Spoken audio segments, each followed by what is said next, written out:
Mga buwan na rin naman na halos bubuksan mo ang periodiko ang pinag-uusapan economic crisis. Lagi na lang ito ang topic ng mga balita, mga komentaryo na para bang magwawakas na ang mundo. People's concern revolve around survival, financial security, and people are thinking of retirement funds, savings, etc. Ano ba ang pwede nating matutunan mula kay Solomon tungkol sa financial security? Ang salita po ng Diyos, ang Biblia ay marami at malawak ang mga tinatalakay na mga topics tungkol sa pamumuhay sa mundong ito. Solomon's 3 steps to financial security. Yan po ang ating pagbubulay-bulayan at nawa papagliwanagin ng Diyos ang mga bagay na ito sa ating isip. Aming Ama sa Langit, salamat sapagkat kayo Diyos na kumukupkop, nagmamahal, nagpapatawad, nagpapagaling, nagbibigay na aming mga kailangan. Sa paglapit namin sa iyo, Panginoon, hinihiling namin ang iyong pagpapala. Patawarin niyo po kami sa mga kasalanan namin. Hugasan niyo po ang aming mga karumihan. At ang dalangin namin, punuin niyo ang aming isip, ang aming puso, ng inyong espiritu, ng inyong karunungan. Mangaral po kayo sa amin, Panginoon, at bigyan niyo kami ng kakayahang unawain ang hiwaga ng inyong salita. May your words be the balm that can heal our wounds. May your words be the light that will guide our path. And may your words be the strength of our heart. Teach us, Father. We seek you in the name of Jesus, your Son, our Lord. Solomon's 3 steps to financial security. Bakit naman si Solomon ang gusto natin ngayong tanungin sa mga bagay na ito? Sapagkat sinasabi po sa Biblia na si Solomon ay pinagkalooban ng Diyos ng pinakamataas na uri ng karunungan. Nang siya'y magiging hari ay pinapili siya ng Diyos kung anong pwede niyang hilingin mula sa Diyos at ipagkakaloob. At ang hiningi niya, iba yung karunungan, wisdom.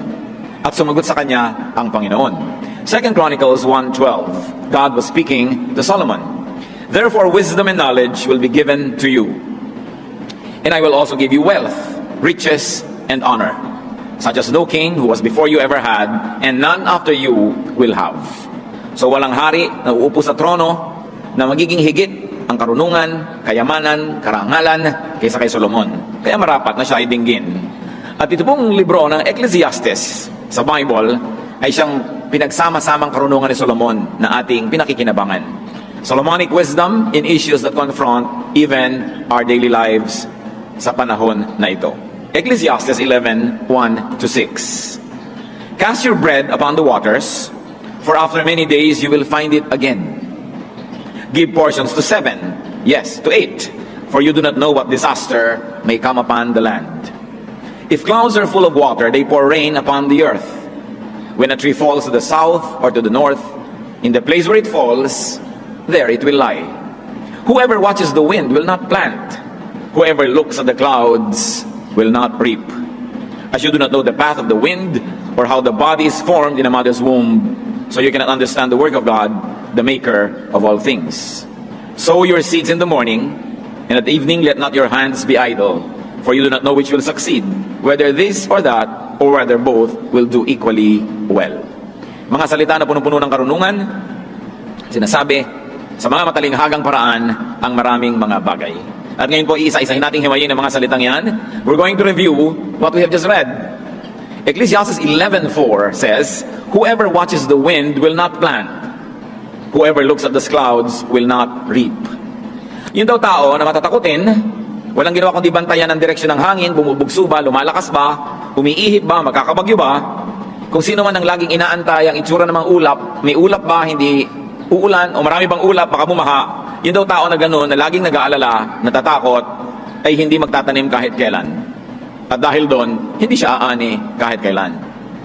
So what is the first step of Solomonic wisdom? To profit, to productivity and fruitfulness. In enterprise, don't worry about what you cannot control. Don't worry about the weather. It is not in your hands. But plant when you're supposed to plant, and then do your best, pray for the best, and then cope with whatever happens. Solomon, in effect, is telling us to plant and invest anyway, in spite of the unknown, in spite of what many people call bad times. Able sailors can benefit even from strong winds. Pag magagaling ang mga tripulante, ang mga kapitan ng mga barko, kahit bagyo, ay nagiging kaibigan nila sa kanilang pagdaragat. Able sailors can turn strong winds into friends. Therefore, good business people can turn even difficult times into opportunities. Why? Because people have to live. Life has to go on. Business must continue to happen. You just have to adjust. You just have to read the needs of the times and make the necessary adjustments. Pag lagi kang matatakutin, if you're playing too safe, you will never invest. You will never get into business. You will never do anything. You will never plant. Therefore, you will never harvest. So do not worry about the unknown or the unknowable because God knows. Alam naman ng Diyos yung hindi natin alam. Ang mahalaga, makipagkaibigan ka sa Diyos. Pakinggan mo ang Diyos and do what you must. And the Bible tells us how, so that we may receive God's favor. Ecclesiastes 11:5, as you do not know the path of the wind, or how the body is formed in a mother's womb, so you cannot understand the work of God, the maker of all things. So God knows, God does His part, just do yours. Siyempre ngayon, nalalaman na through science kung paano nabubuo yung bata sa sinapupunan. But during the time when these were being written, it was a mystery. And it is a metaphor, which just tells us that marami pa tayong hindi alam, pero kahit hindi natin alam at hindi natin nauunawa, tuloy pa rin ang buhay. Tuloy pa rin ang mga tao sa pamumuhay, magkakaroon ka rin ng hanap buhay, ano pa man ang mangyari. Hindi ka dapat matakot at hindi ka dapat mapigil ng takot para maging mabunga sa iyong mga ginagawa. Ecclesiastes 11:6 talks about another way to be financially prosperous and even secure. Sow your seed in the morning, and at evening let not your hands be idle, for you do not know which will succeed, whether this or that, or whether both will do equally well. Ano po ang mahigpit na itinuturo? Magtanim ka daw, maghasik sa umaga, at sa hapon hanggang gumabi, kung tapos ka na sa iyong pagtatanim, maghanap ka pa ng ibang maitatanim, maghanap ka pa ng ibang magagawa, kasi hindi mo alam kung alin sa mga projects mo ang magtatagumpay. Hindi mo alam kung alin sa itinanim mo ang tutubo, kaya hindi ka dapat makontentong may itinanim ka na dyan. Magtanim ka pa dito, magtanim ka pa doon. Hindi mo alam kung anong klaseng panahon o weather ang iiral. At alam nyo naman, may mga halaman na pag dumami ang tubig, lumalago sila. Halimbawa, kangkong. May mga halaman naman na pag walang tubig, mas magaganda ang kanilang mga aanihin. Tulad ng pakwan, tulad ng mga milon, mas matamis pag walang ulan. So magtanim ka pareho, umulan naman at humindi, may maaani ka. Hindi mo inilalagay sa isa lamang na bagay na kasalalay ang buong buhay mo. At hindi sapat na nagtrabaho ka na sa umaga tapos sa hapon magbibinggo ka na o tutunganga ka na. Kuminsan makakakita ka ng mga driver natutulog na sa mga ilalim ng puno, ayaw nang tumanggap ng pasahero kasi naka-boundary na. E paano kung pag uwi mo, nahulog sa bintana yung asawa mo at kailangan mo ipa-repair yung ulo niya? Eh ang kinita mo lang pang boundary, wala kang extra. You don't know what a day may bring forth. You should not be easily happy with some income. Keep making income. Kailangan na nagsisikap ang tao, hindi ko mo kumita na ng konti, maglalakwat siya na. Sabi, sow your seed in the morning, and at the evening, let not your hands be idle. Marami ka dapat ginagawa. So second step, keep working on different services. Keep planting different crops. Keep producing different products. Hindi mo alam kung ano magkiklik eh. Nakapwesto ka, kung alin man doon ang pagpalain, handa ka. Diversify, in other words. But not too much and not without due study. But position yourself to earn. Position yourself to harvest and to profit more. Hindi masama na paramihin mo ng paramihin yan. Pag sinabi mo, hindi naman po ako materialistic, mag-anak buhay ka pa rin, damihin mong kita, pamigay mo kung gusto mo sa mga kawawa at mga kapuspalad at mga hindi makapagtrabaho. Pero hindi mo sabihin, wala naman ako masyadong ambisyon, simpleng buhay lang, tama na sa akin. Tapos pag nagkasakit ka, nangungutang ka doon sa meron. Anong simple doon? Hindi dapat easily ka na kontento. Gawa ka ng gawa, gawa ka ng gawa. At kung natapos mo na ang paggawa ng pinakamataas na kaya mong gawin, doon ka pa lang dapat makontento. Hindi yung wala ka pa nagagawa, kontento ka na. Pag nangailangan ka, napapahamak yung kamag-anak mo na may konting inimpok. Dahil bilang na bilang mo ang impok niya.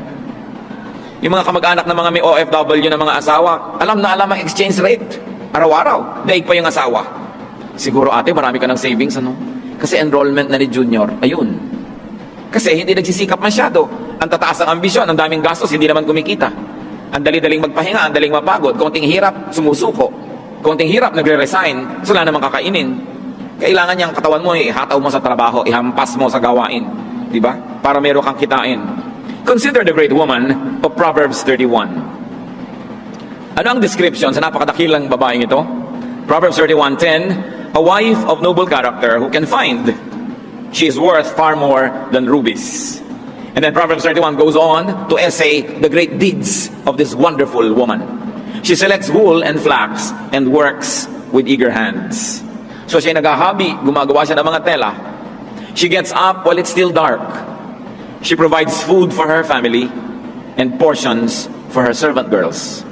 She considers a field and buys it. Out of her earnings, she plants a vineyard.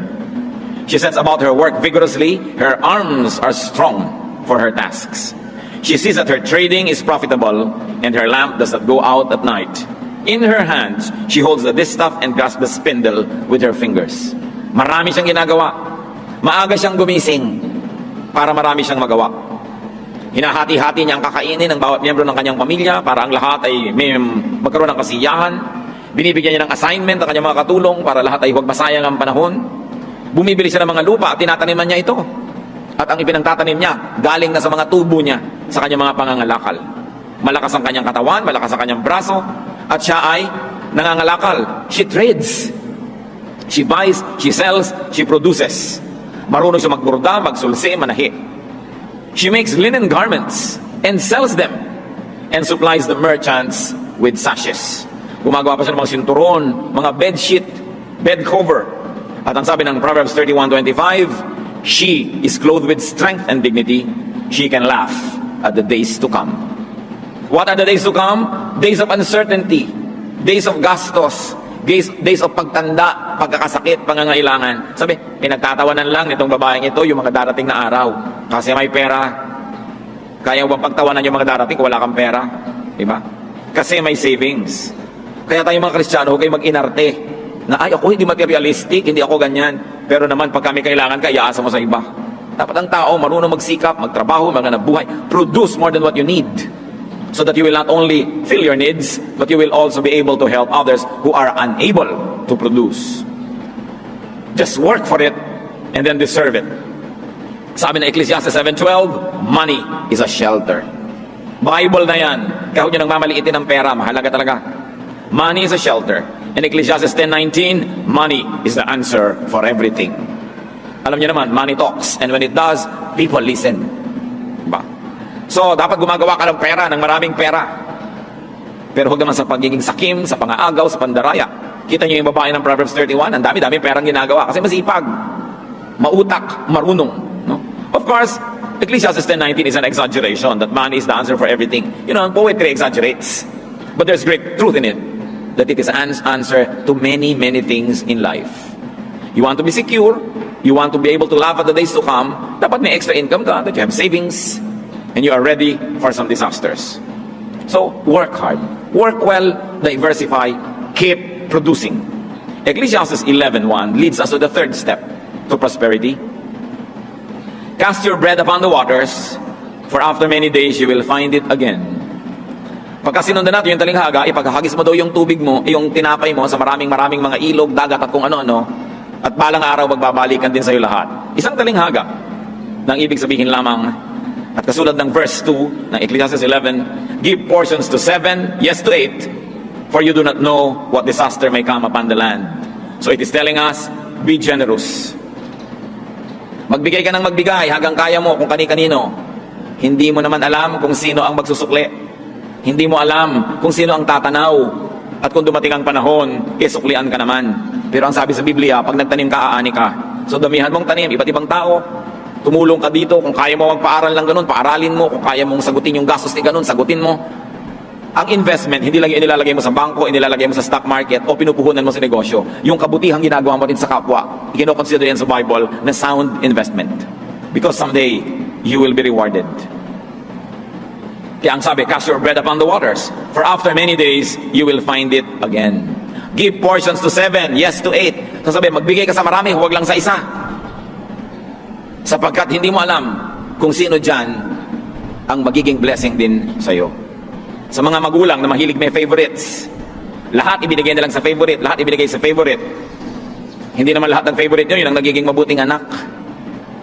Marami pa nga yung inape, yung kinawawa, yung dinusta, yung laging pinapagalitan, yung ikinahihiya na anak, yung hindi ipinagmamalaki, kadalasan yan pa nga nagiging mabuting anak pag tumanda ka na.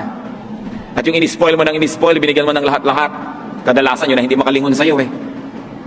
Kaya sabi, give to 7, yes to 8, give to many, don't just one. Hindi lang isa lang yung pine-favor mo, isa lang yung nilagay mo na doon lahat, yung kayamanan mo, lahat ng kaya mong ibigay. In other words, don't put all of your eggs in one basket. Kung baga sa computer, kailangan may backup file ka. Dahil pag nag-crash yung computer mo, ubos ang record mo. May backup ka. Huwag mong ilagay lahat ang pag-ibig, ang pagmamahal sa isang tao lang. Dahil baka mamaya, mabuti nga yung taong yan, maaga namang nabawian ng buhay, edi lugi ka. Hindi mo alam. Be generous to many. Lalo sa inyong mga anak. Hindi nyo alam eh. Proverbs 11:25, a generous man will prosper. He who refreshes others will himself be refreshed. Biblia na nagpapangako, yung mapagbigay, aasenso, sasagana.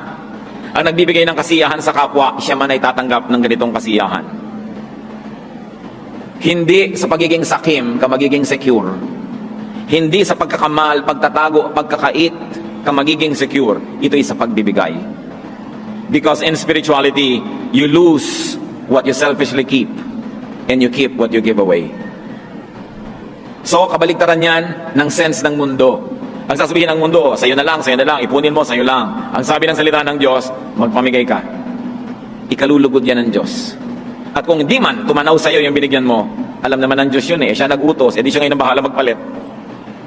Luke 6:38, give, and it will be given to you. And very especially, give to God's house. Malakay 3:10-11. Bring the whole tithe into the storehouse, that there may be food in my house. Test me in this, says the Lord Almighty, and see if I will not throw open the floodgates of heaven and pour out so much blessing that you will not have room enough for it. I will prevent pests from devouring your crops, and the vines in your fields will not cast their fruit, says the Lord Almighty. Buong buo na dali nyo sa aking tahanan na ikapu, at subukan nyo ako kung di ko bubuksan ang bintana ng langit at pabahain sa inyong buhay ang pagpapalang di nyo kayang isilid sa anumang lalagyan nyo. Sobrang daming ipagpapalang ibibigay ko na wala kayong pagsidlan. At kasama pa niyan, pipigilin ko ang mga salot na sirain ng mga halamang itinatanim ninyo. Ang mga bunga, mga buko na namumunga sa inyong mga bukid, hindi malalaglag bago maging hinog. Hindi inaasahan mo, harvest na next week, biglang bumagyo, nasira ang crop mo, nalaglag yung mga bulaklak, wala kang inani. Sabi, pipigilan ko yan, subukan nyo ako. At alam nyo, mga nakapagpatotoo nito, sila talagang addict mag-tithes. Dahil napapatunayan, totoo nga, totoo pala to. Napapatunayan nila. Alam nga naman mali ang Diyos. Alam nga naman kasi nung ngalingan yung Malakay 3:10 and 11. Napapatunayan yan. At ang sinasabi, sa 11:12, share what you have with 7 or 8 with many people. Bakit now? Because you do not know what disaster may strike. You do not know who would make it, who would be grateful. So spread the goodies. Isang napakalaking pagkakamali ng mga magulang to play favorites at itambak lahat ang magagandang bagay sa paborito nila at ma-deprive yung hindi nila paborito. Isang napakalaking pagkakamali ng mga magulang na api-apihin ng isang anak dahil yung isang anak na yon ay kulang sa kagandahan o kulang sa talino o kulang sa charm o dahil ang isang anak na yon ay hindi katulad ng lahat ng anak na kapitbahay nila dahil may anak silang kakaibang itsura, kakaibang ugali, kakaibang kilos, aapi-apihin na nila. Hindi nyo alam yung anak nyo na yan ang magkagabay sa inyo sa inyong pagtanda. Ang pinalaki pa nga sa layaw, ang sabi ni Balagtas, karaniway hubad. Sa bait at muni, sa hatol ay salat. Masaklap ang bunga ng maling paglingap, habag ng magulang sa irog na anak. At kadalasan, hindi naman lagi, pero madalas, obserbahan nyo, yung mga anak na laki sa hirap, yun ang mga thoughtful. Yun ang maaalalahanin sa mga magulang. Yung pinalaki sa sarap, kalimutan ka na lang, lalo nag-asawa na. Wala na, puwera ka na. Kaya dapat minamahal mo lahat. Kahit sa kalooban mo, hindi pantay-pantay, dahil may itinatangi ka, huwag mo na ipakita. Anak mo lahat yan. Ano man yan. Pananagutan mo sa Diyos, kailangan mahalin. Favorite children do not always deliver. So, spread the goodness to everyone around you. Consider the noble wife. Ang pinag-uusapan natin dito, be generous, be a good giver. Ang isa sa mga dahilan kung ba't siya ganun ka-asenso, Proverbs 31:20. She opens her arms to the poor and extends her hands to the needy. Sa kanya, business is business, yes. Pero meron siyang mga social concerns. Meron siyang mga charities. She makes money here, but she has another activity where she gives it away. To those who cannot make money, because they're either too sick, too old, or too young, or they're oppressed by the system. That's financial security in the making when you are sharing with the needy, or that is financial security already at work. So kung hindi ka pa secure, magbigay ka para ka ma-secure. O kung secure ka na, lalo ka magbigay. Kasi secure ka na eh. Wala ka ng dahilan para maging maramot. nagsusukli ka na nun. And it's also your way to remain secure.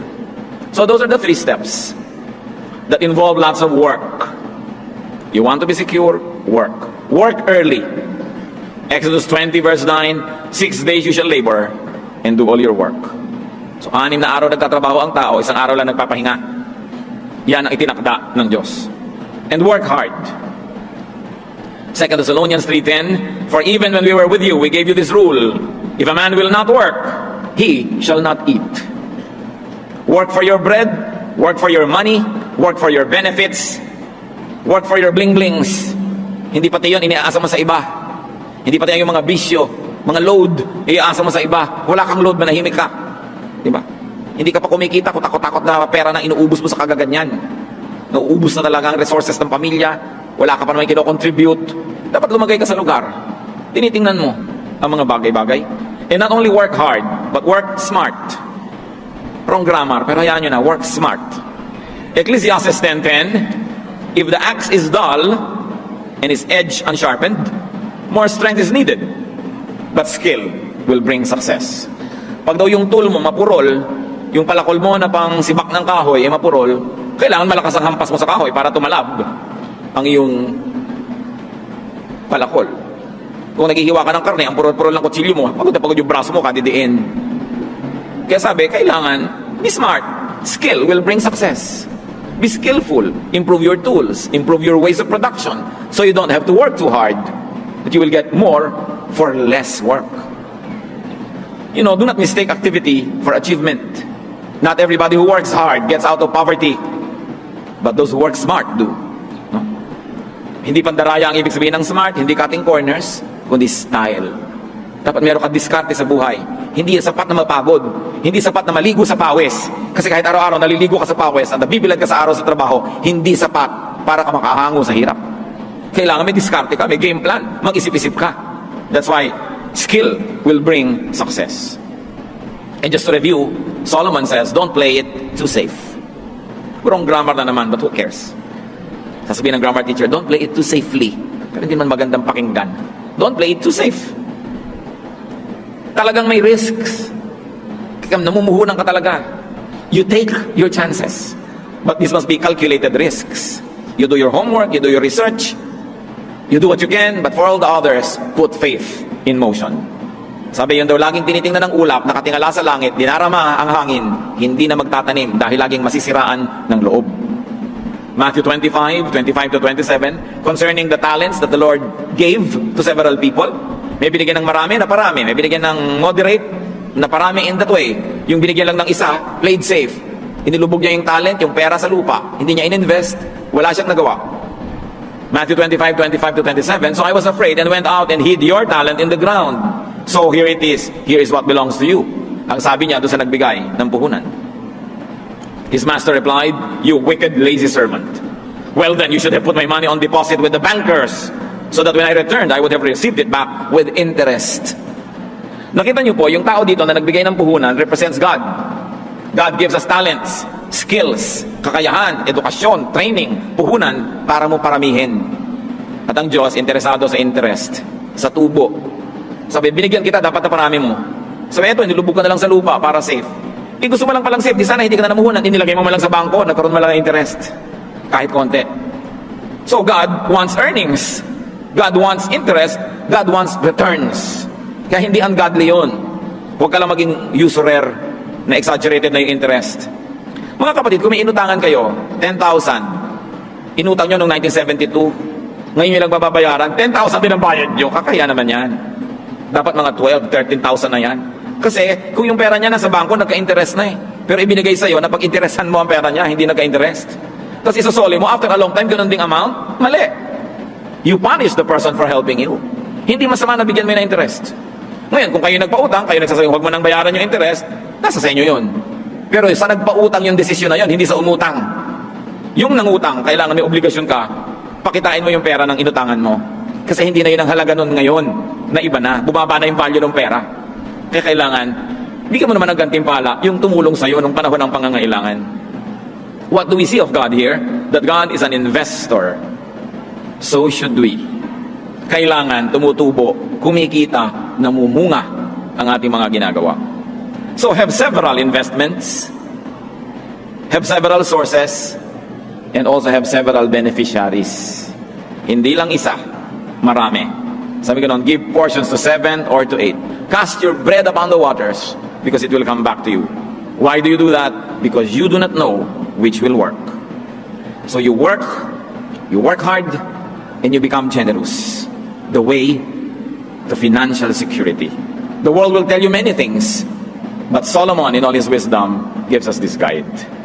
Diyos namin sa langit, nawa itong mga simpleng katotohanan na ito ay makakita ng application sa buhay namin araw-araw. Dalangin ko, Panginoon, ang mga anak mo ngayon dito, mga namumuhunan, bigyan mo ng karunungan kung alin ang pipiliin na paglalagyan ng investment. And after they have done their best, their study, their effort, i-bless mo, Panginoon, ang mga ginagawa ng mga anak mo rito. Paramihin, pabungahin ang kanilang mga itinatanim. Ganon din ang ginagawa ng iba pa namin mga kapatid, mga namamasukan, iba't ibang uri ng hanap buhay. Pagpalain mo, Panginoon, at nang sa ganon, mamunga ang kanilang mga ginagawa. Pati ang katapatan nila sa mga employer, ang pagiging mabuting empleyado, pabungahin mo, Panginoon. Kung hindi ito nalalaman na appreciate ng mga decision makers, kayo po ang kumilos upang makarating sa mga dapat maratingan ng balita. Ang katapatan, kahusayan ng inyong mga anak na kung minsan ay hindi napapansin. At nawa, Panginoon, kayo rin ang magbibigay ng gantimpala sa lahat ng nagsisikap at gumagawa. Ituro nyo rin sa amin, Panginoon, to be generous, maging mapagbigay, to share blessings, and to be kind givers to people and to your church. At nawa, Panginoon, ang lahat na ito pag pinaglakip-lakip, ano man ang krisis na pag-usapan ng mundo, ano bang hirap ang mabalitaan namin, ang mga anak mo tumanggap ng iyong grasya. Undeserved gift. At nawa, Panginoon, sa pagsunod sa mga katuroan mo dito sa Biblia, matagpuan ng iyong mga anak na ang tunay na kasaganaan ay wala sa panahon, wala sa uso, wala sa kalakaran ng mundo, kundi nasa pabor mo. Na kung kami ay iyong pinapaboran, walang imposible sa inyo. That we can receive blessings and comfort and fruits even in times of drought around us. Matagal na, maraming beses mo nang napatunayan ang iyong pagpapala, ang iyong pagtatangi sa iyong mga anak na sumusunod sa iyong katuruan. Ituro mo sa amin ngayon ang mga personal na hakbang para namin pakinabangan ng lubos ang mga walang pagbabagong katotohanan na ito. Mga kapatid, magbulay-bulay tayo sandali. Kung kayo masagana, pasalamat sa Diyos at patuloy na wang managana.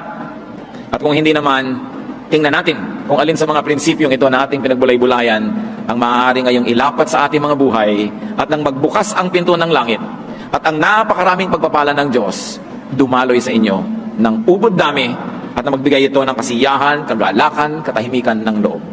Ama namin, sa sandali ng pananahimik, isa-isa mo po kaming kausapin at ituro mo sa amin yung daan tungo sa kasaganaan.